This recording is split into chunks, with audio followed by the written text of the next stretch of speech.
怎么会呢? Like, how could that be? How could that be? So I had the privilege of growing up in a great family. Had siblings, and my parents both knew the Lord.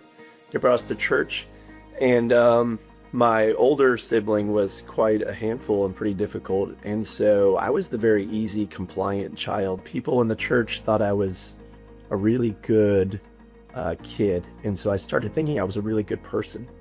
And then it wasn't until I got into my teenage years and into college where I really started struggling with different sin issues, and all of a sudden my identity as this good kid started to crumble, and I no longer was this really good person.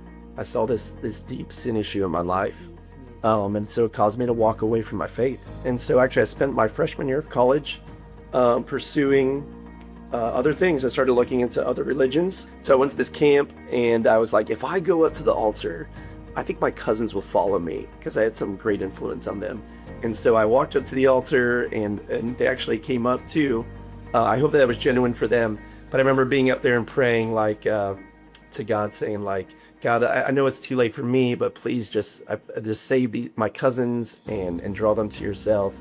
And I just felt the love of the Lord just kind of wash over me, and allowed me to see that like I can't be good enough on my own, but Christ was good enough for me. He paid the price for my sin, and he lived the perfect life. And that was a real life-changing moment for me. I also had another experience where I really felt like God wanted to use me in ministry at some point. And I was in a time of deep prayer. I was actually prayer walking, spent like an hour this time praying about what God would have me do. And this word came in my mind that I'd heard about before, but I never knew what it was. And it was just apostle. And I was like, I told my friend, I said, I think God's called me to be apostle, but I don't even know what an apostle is. And so I started reading in the Bible, and I started learning that an apostle is someone who goes to a place where Christ has not yet been preached. And so that's basically the life of a missionary. And so I decided to pursue this by doing a trip to Indonesia. And I spent a month there on the island of Sumatra, which is a Muslim nation, the biggest Muslim country in the world. And had some really cool experiences, but also God just confirmed in my life that like that's where I really needed to be. And so then I began the process when I came back, went to seminary, and ended up being a career missionary in China when I was in Beijing.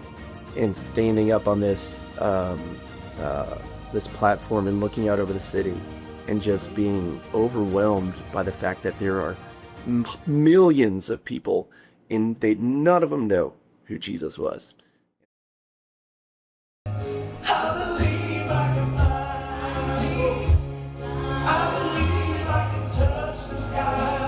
If you ever wondered where Kung Fu Panda took place at, it very well could have been here. Stairs all the way up.